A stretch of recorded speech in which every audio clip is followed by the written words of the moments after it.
যারা এখনও সহজভাবে ইলিশ মাছ ভাপা রেসিপিটি তৈরি করতে পারেন না, আজকের রেসিপিটি তাদের জন্য।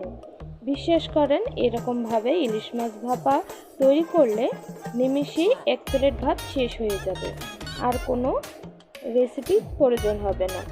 তো মাছগুলো প্রথমে আমি পরিষ্কার করে ধুয়ে নুন, হলুদ আর সামান্য পরিমাণ তেল চারপাশে মাখিয়ে এখন মাছগুলো আমি সাইডে রেখে দিচ্ছি। অন্যদিকে একটি বাটি নিলাম।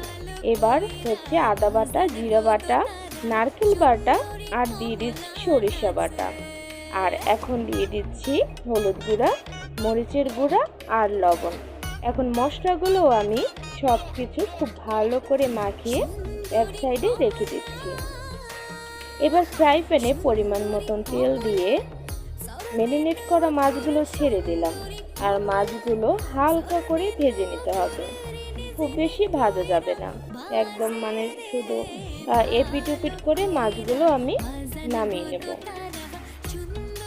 মাছটা যদি আপনারা এখন বেশি ভাজেন তাহলে কিন্তু ভাপার মাছটা একটু শক্ত হয়ে যাবে, তাহলে কিন্তু পারফেক্টভাবে সেই ভাপার টেস্টটা আসবে না। হালকা করে ভাজা হয়ে গেলে এখন কিন্তু আমি মাছগুলো তুলে নিচ্ছি। আমার এই সহজ সুন্দর রেসিপিটি যদি ভালো লাগে, প্লিজ আমার চ্যানেলটি সাবস্ক্রাইব করে দিবেন, সেই সাথে আমার পেজটি ফলো দিয়ে রাখবেন। এখন ওই মাছ ভাজা তেলের মধ্যেই ম্যারিনেট করা মশলাগুলো দিয়ে মাছগুলো দিয়ে একটু আবারও ভেজে নিচ্ছি। এর ফলে কি হবে, মাছগুলোর মধ্যে মশলার সেই ফ্লেভারটা একদম পারফেক্টভাবে পেয়ে যাবেন। এবার দিয়ে দিচ্ছি হাফ কাপ নারকেল দুধ। এবার 10 মিনিট ঢেকে রান্না করব।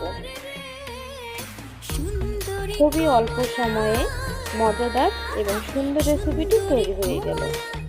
এখন নামিয়ে গরম ভাতের সাথে পরিবেশন করুন। আর রেসিপিটি যদি ভালো লেগে থাকে তাহলে একটি লাইক দিবেন।